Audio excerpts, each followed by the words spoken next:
Demi nambah cinta telah ku persembahkan hatiku hanya untukmu. Telah ku jaga kejujuran dalam setiap nafasku. Karena demi cinta telah ku relakan kecewaku atas ingkarmu. Assalamualaikum warahmatullahi wabarakatuh. Saya Yudi Pramuko, tukang donat dari Parung Youtuber tertua di semesta. Alhamdulillah, wassalatu wassalamu ala rasulillah. Selamat menonton kembali wajah saya di pesantren Ojalali, channel yang sekarang kalau saya bikin konten politik yang nonton di bawah 100. Nah, ini juga saya mau bikin ini ya, mau menjual gagasan-gagasan saya yang sederhana, meskipun yang nonton paling juga 100. Tentang Amin Rais ya. Kenapa dia undang Prabowo dalam Rakernas Partai Umat dan katanya nggak datang udah sebulan katanya. Kita nggak tahu apa betul sebulan berturut-turut atau selama sebulan Amin Rais itu mengontak Prabowo. Saya nggak yakin juga sebenarnya. Itu semacam pleonasme, mungkin nggak sebulan lah ya. Amin Rais yang lebih tahu dan Allah yang lebih tahu ya.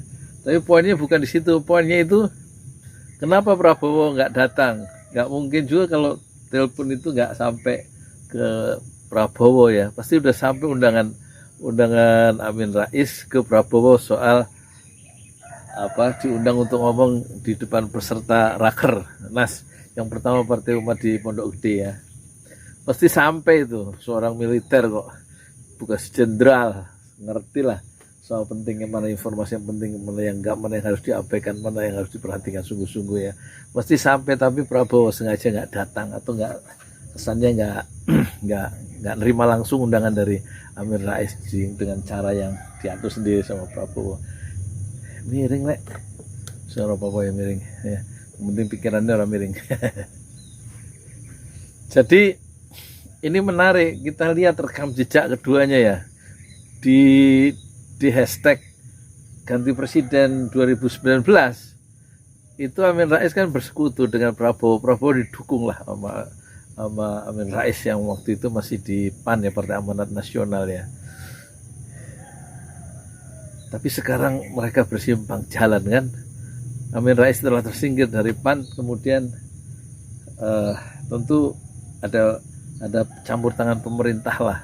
Kalau Amin Rais di PAN kan bahaya, makanya kemudian disingkirkan dengan cara yang seolah-olah legal gitulah. Ya kita tahulah soal rekayasa politik itu sejak zaman Ali Murtopo dulu, sejak zaman Pak Harto, sejak zaman P3 Yinaru pura-puranya jadi challenger, penantang dari Jokowi, jauh dari Pak Harto dan lain-lain. Semuanya itu kan ada tangan-tangan kekuasaan yang main ya dalam pentas politik Indonesia kita. Tapi pemerintah kemudian mungkin tidak menyangka Amin Rais berhasil mendirikan Partai Umat, tapi Partai Umat gagal lolos pemilu, tapi diprotes oleh umat sehingga sekarang lolos pemilu. Jadi itu menunjukkan ada rekayasa, orang takut bukan ke Partai Umat tapi ke Amin Rais, karena Amin Rais itu punya jejak rekam menggulingkan 2 atau 3 presiden.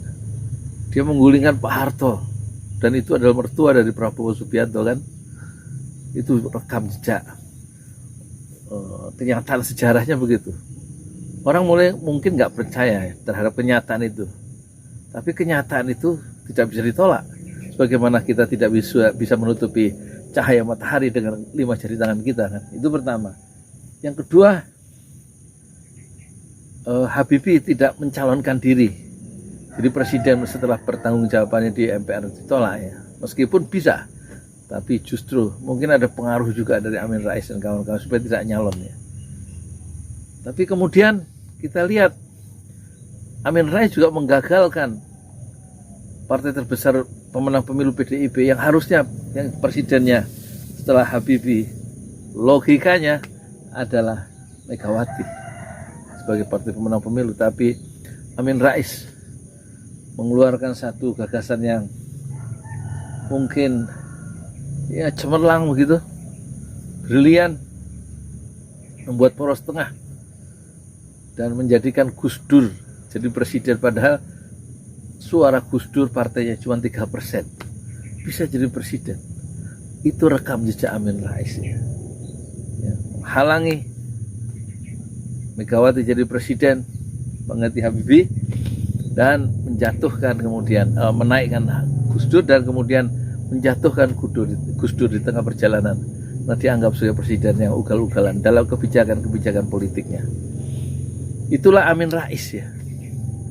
Dan Amin Rais itu sekarang masih hidup dan mendirikan partai yang sangat berpengaruh Amin Rais di situ, yaitu Partai Umat. Dan tentu saja Prabowo sekarang bukan Prabowo yang dulu. Prabowo sekarang adalah part of oligarki atau part of istana, bagian dari istana. Dan nggak mungkin Prabowo datang ke Partai Umat atau sengaja dipancing oleh Amin Rais, diundang seolah-olah kalau diundang berarti datang. Nah, kita tahu strategi atau pikiran-pikiran Prabowo terhadap bangsa ini dalam konteks percaturan politik sebagai presiden dalam pemilu 2024. Udah ketahuan sejak awal kan strategi dan taktik Prabowo atau visinya atau pikiran-pikiran dasarnya kalau dia ngomong di depan peserta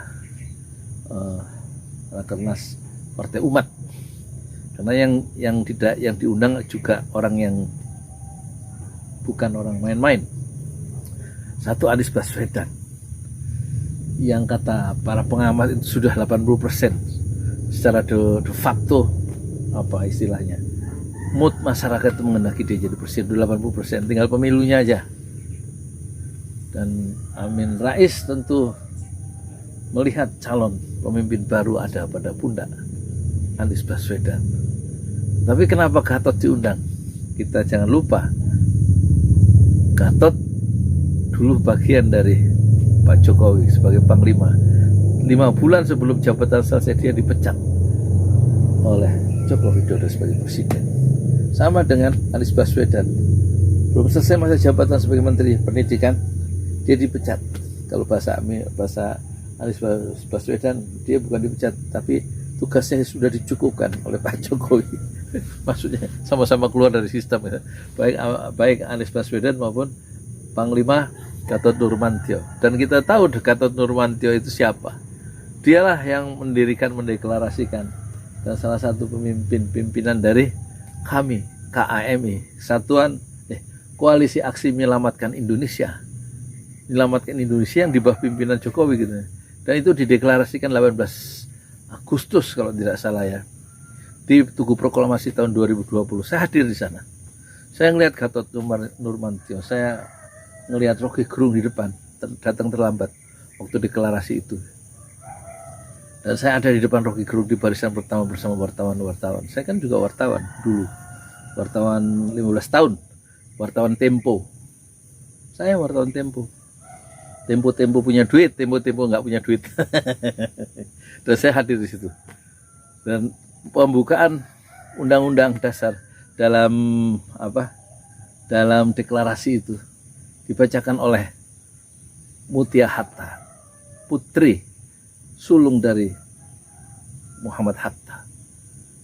Itu sengaja. Bagaimana KAMI, Koalisi Aksi Menyelamatkan Indonesia, itu dimaksudkan untuk semacam bagian dari civil society yang menggempur ya rejim ini. Makanya di mana-mana kemudian KAMI itu dibubarkan oleh aparat. Termasuk waktu pembentukan KAMI di Jawa Barat kalau tidak salah.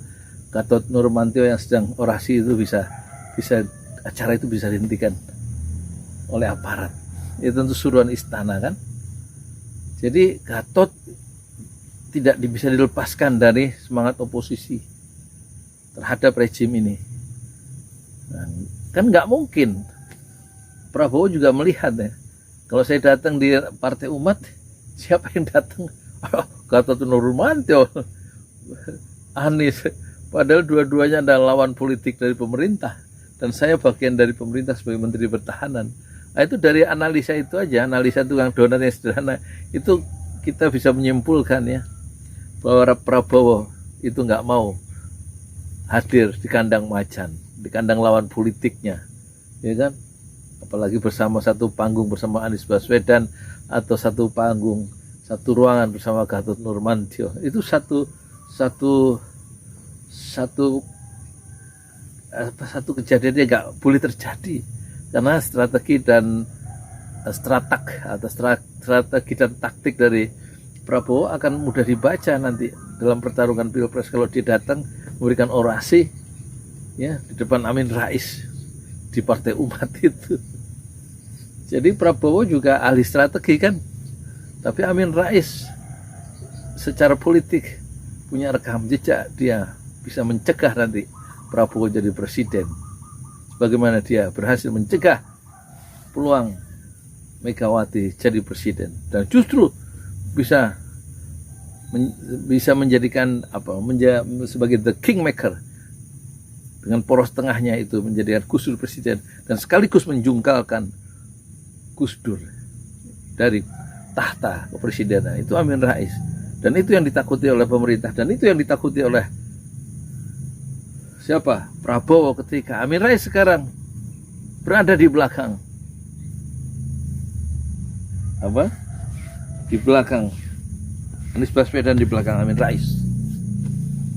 Nah, itulah yang kemarin menjelaskan kalau dia datang itu berarti satu, kalau Prabowo datang ke Rakernas itu dan disaksikan oleh Amin Rais, disaksikan oleh Anies Baswedan, Prabowo bicara misalnya, disaksikan oleh Gatot Nurmantio, itu berarti Prabowo melakukan harakiri politik, bunuh diri secara politik, dan dia akan mudah dikalahkan tahun 2024.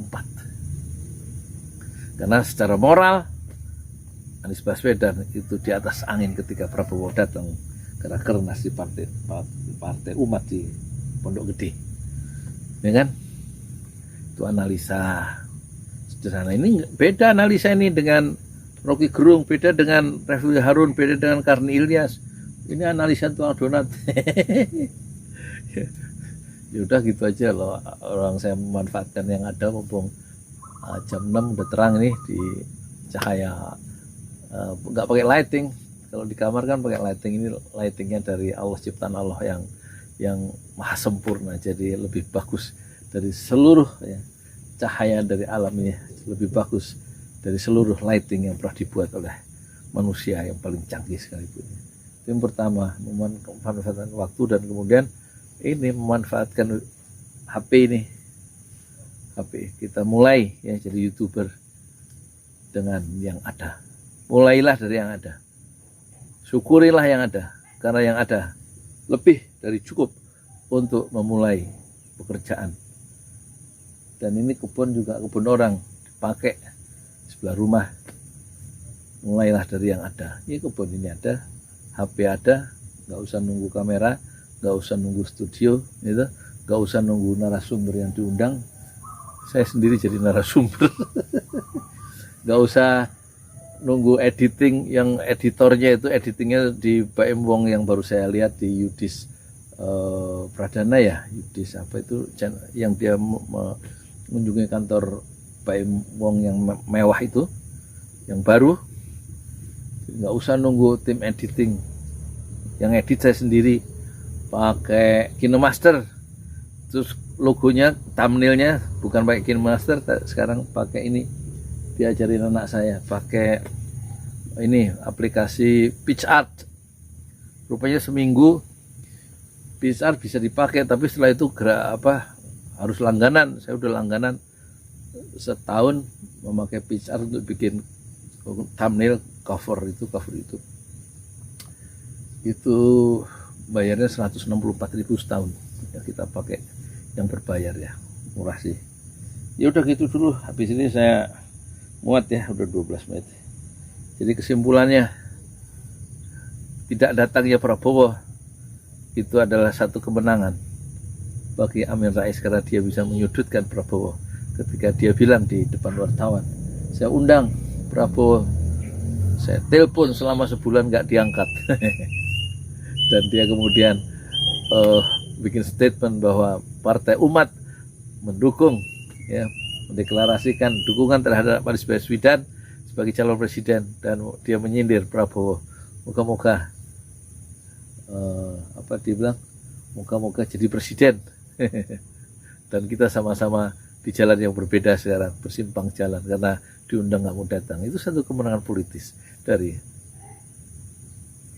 Anies, dari Amin Rais. Saya Yudi Pramuko, tukang donat dari Parung Youtuber tertua di semesta Fasbir Sabr Jamilah. Bersabarlah dengan kesabaran yang indah. Assalamualaikum warahmatullahi wabarakatuh.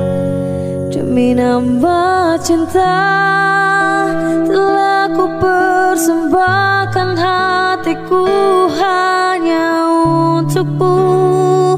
Telah ku jaga kejujuran dalam setiap nafasku, karena demi cinta telah ku relakan kecewaku atas ingkarmu.